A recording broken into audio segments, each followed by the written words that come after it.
आज मैं सुनाने जा रहा हूँ आपको एक स्टोरी। तो थोड़ा ध्यान से सुनिएगा। आपको सबको पता है कि हमारे लॉकडाउन जो कोरोना आया था वो 2020 में लगा था। 2020 में लॉकडाउन लगा, सब बच्चे फ्री बैठे थे। फिर किसी को लगता है कि यार सब फ्री बैठे, इनका यूज़ कैसे किया जाए।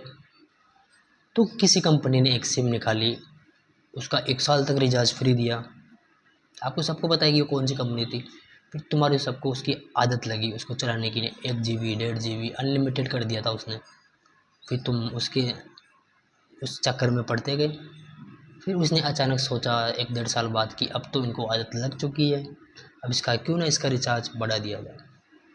तो उसने उस रिचार्ज को बढ़ा दिया और आप वही 1 GB 1.5 GB 250 300 में करने लगे।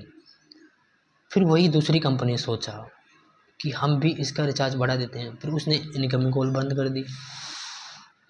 उसके बाद उसके बाद क्या हुआ, उसके बाद इन्होंने सोचा कि यार ये तो बहुत कम बढ़ रहा है, लोग तो चलाते ही नहीं इतना, 4G को कौन चलाएगा, बहुत कम चलाते हैं। फिर इसने क्या किया, 5G निकाल दिया। 5G निकालने के बाद अनलिमिटेड 5G। तो लोगों को लगा कि यार ये तो बहुत बड़ी बात हो गई। उसके बाद इन्होंने 5G लाया। 5G में इन्होंने अनलिमिटेड नेट दिया आपको, अनलिमिटेड आप यूज़ करने लगे।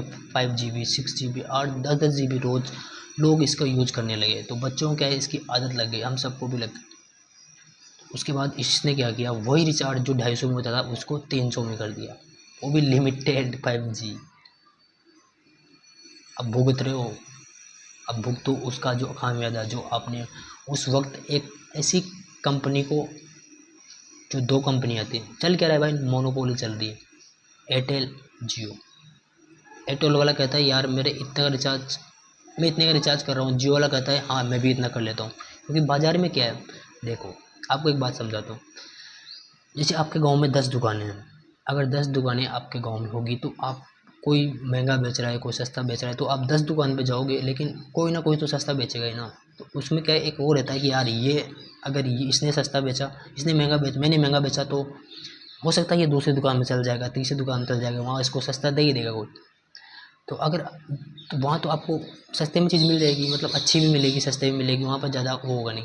लेकिन मान लो आपके गाँव में दो ही दुकानें हैं, आपके गांव में दो ही दुकानें हैं और दोनों और दुकानों वाले सेटिंग कर रखी है कि आपको इसी मूल्य पर आपको सामान देना है। तो आप क्या करोगे, अगर उसने 50 का, जैसे मान लो उसने चीनी कर दी 50 की 1 किलो, तो आपको जाके लेनी पड़ेगी 50, और दूसरे पास जाओगी तो उसके पास 50 की है। तो यही तो खेल हो रहा है इन दोनों में, एयरटेल और जियो में। एयरटेल ने इतने का रिचार्ज किया तो जियो ने भी कर दिया, जियो ने किया तो एयरटेल ने भी कर दिया। अब इसके चक्कर में क्या हुआ, जो भारतीय कंपनी BSNL थी वो तो बंद हो गई। अब बाज़ार में कितनी कंपनियाँ, दो ही तो कंपनियाँ। अब दो कंपनियों के चक्कर में आप पूरा लॉसेस आपका हो रहा है, आपको आदत भी लग चुकी है। तो मेरा तो निवेदन यही है कि ज़्यादा से ज़्यादा BSNL ले, इन फर्जी कंपनियों, इन कंपनियों को रोकें इनके मोनोपोली करने से। धन्यवाद।